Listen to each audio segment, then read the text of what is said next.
Today, we're going to watch review about Equalizer Part 2 movie is a 2018 American vigilante action thriller film directed by Antoine Fuqua.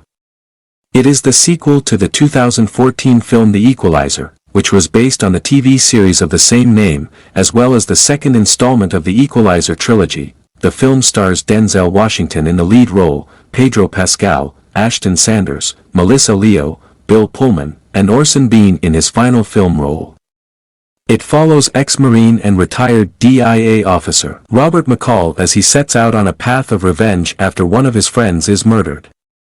The film is the fourth collaboration between Washington and Fuqua, following Training Day, 2001, The Equalizer, 2014, and The Magnificent Seven, 2016, that the plot pretends to be Robert McCall still lives in Boston, where he works as a driver for Lyft and assists the less fortunate with the help of his close friend and former DI colleague Susan Plummer.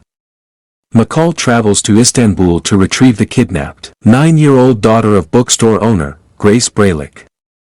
With the assistance of Susan, McCall gathers information for Sam Rubinstein, an elderly Holocaust survivor looking to recover a painting of his long-dead sister. After McCall returns home to find that his apartment's courtyard has been vandalized, he accepts an offer from Miles Whitaker, a troubled teen resident with artistic talent, to paint a mural on the walls. Susan and DI officer Dave York, McCall's former partner, are called to investigate the murder-suicide of an agency affiliate and his wife in Brussels. At their hotel, Susan is accosted in her room and killed during what seems to be a robbery.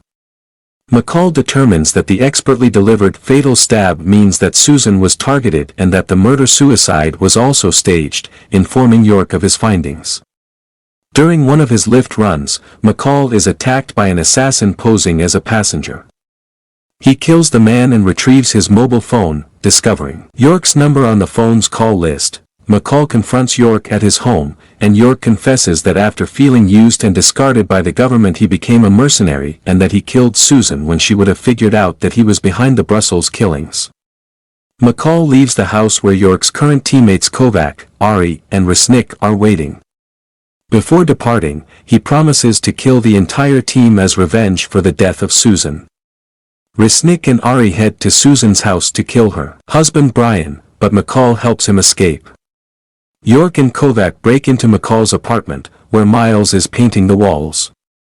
Monitoring the apartment via webcams, McCall directs Miles to safety in a hidden safe room, and makes a call to York luring him away.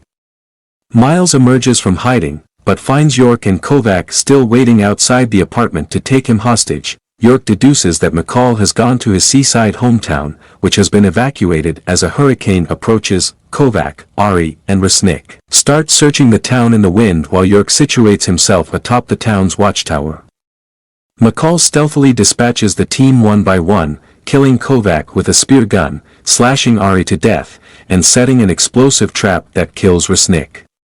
York reveals that he has Miles bound and gagged in the trunk of his car, and shoots at it in an attempt to lure McCall out. McCall confronts York atop the tower, and their fight ends with McCall stabbing York in the chest with his own knife the same way York did to Susan, followed by a stab in York's nape, and then pushing York off the tower. McCall rescues Miles from the trunk and the two retreat into McCall's home to patch their wounds and wait out the hurricane. Back in Boston, Susan's information about Sam's painting helps McCall reunite Sam with his long-lost sister. Miles finishes painting the mural on the apartment complex's brick wall, returns to school, and focuses on his art. McCall's neighbor Fatima notices Miles' new mural and studies it with a smile. Having moved back into his old house, McCall looks out towards the calm sea.